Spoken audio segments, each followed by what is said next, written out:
मुंबई महापालिकेचे आयुक्त इक्बाल सिंह चहल यांची निवडणूक आयोगाने तडकाफडकी बदली केली। निवडणुकीच्या तोंडावर महायुती सरकारसाठी हा मोठा धक्का आहे। निवडणूक आयोगाचा निर्देशांचा आढावा घेऊयात आपण या रिपोर्टमध्ये। इक्बाल चहल यांना निवडणूक आयोगाचा दणका।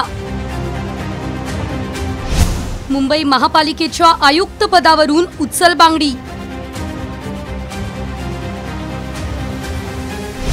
निवडणुकीच्या तोंडावर महायुती सरकारला धक्का।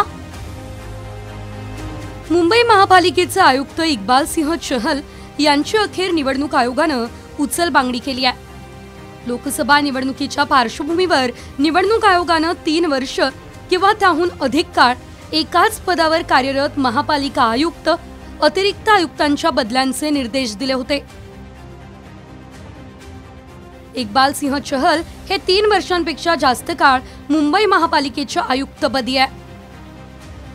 मुंबई महापालिकेत त्यांची येत्या 31 मे 2024 रोजी 4 वर्ष पूर्ण होणार होती। चहल यांना 3 वर्षांचा निकष लागू न करण्याची मागणी राज्य सरकारने निवडणूक आयोगाकडे केली होती। मात्र ती विनंती अमान्य करत निवडणूक आयोगाने चहल यांची तडकाफडकी उचलबांगडी केली। आता अतिरिक्त आयुक्त अश्विनी भिडे यांच्या बदलीबाबत निवडणूक आयोग नेमका काय निर्णय घेणार याकडे सर्वांचं लक्ष आहे। लोकसभा निवडणुकीच्या तोंडावर चहल यांना हटवल्याने शिंदे फडणवीस पवार सरकारला हा मोठा धक्का मानला जातोय। 2020 मध्ये इक्बाल सिंह चहल यांची खास ठाकरेंच्या मर्जीतून नियुक्ती करण्यात आली होती।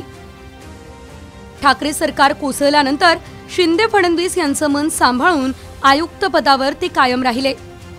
विशेष म्हणजे मुंबई महापालिकेच्या बजेटमध्ये देखील चहल यांनी शिंदे सरकारचाच गवगवा केल्याचं दिसून आलं।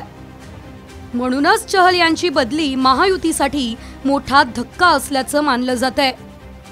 दरम्यान निवडणूक आयोगाने 6 राज्यातील गृहसचिवांना हटवण्याचे निर्देश दिलेत। यामध्ये गुजरात, उत्तर प्रदेश, बिहार, झारखंड, हिमाचल प्रदेश आणि उत्तराखंडमधील गृहसचिवांना हटवण्याचे आदेश आहेत। ऐन निवडणुकीच्या तोंडावर आयुक्तांचा राजीनामा आणि आता अधिकाऱ्यांच्या बदल्या, त्यामुळे निवडणूक आयोगाच्या दरबारी नेमकं काय चाललंय याकडे सर्वांचंच लक्ष लागलंय।